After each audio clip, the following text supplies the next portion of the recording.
Okay, solar panel time. The solar panel kits are sold separately to the tent. If you have a 1.3, you can option it with a 220 watt solar panel, or if you have a 1.4, you can option it with a 260 panel, which is what we have here. All the hardware, mounting brackets and the solar panel all included with the kit, and then all the tools you're gonna need to install it are included. Only thing I'd add extra is a Sharpie. There's a couple of ways you can install the solar panels. We're gonna show you the safest way to not damage your solar panel. That one I did the other day. Inside this plastic bag here, as always, is 316 stainless hardware, 2 side channels for either side.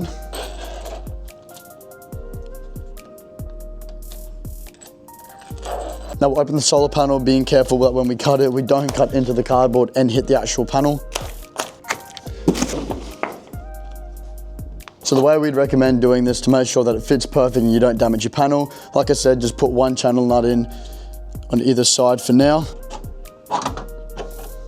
For the sake of making it straight, I'm just going to line up this point here with the edge of the corner mold and then just do it up. And I'll do the same thing on the other side. Grab the solar panel, sit it on top, flush along the back here. Best bet is to just get a marker. Don't want to scratch it, don't want to damage it. Just a line just to mark exactly where it is. Pull the solar panel back off, undo the mounts. We're just going to lay the solar panel face down nice and gently and sit it on top in the right way around. So one of these nylocks, line it up with the bottom of the hole there. Drop a nut in, start tightening it up. Don't want to go all the way, just do a few more. So we're just making sure that we line up the width with our Sharpie mark.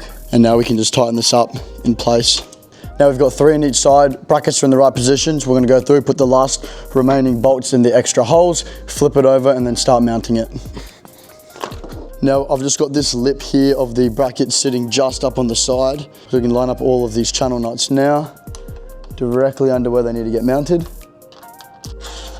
Grab the bolts for them, lower this side down over the lip, and now you can just stick all these bolts in and tighten them up. Same thing on this side, we're just going to lift the edge up and pull all the channel nuts into place. Now just tighten them all up and that's us. Just like that, solar panel's all fitted. Just going to go through, take all the rest of the protective plastic off, but solar panel is all fitted up.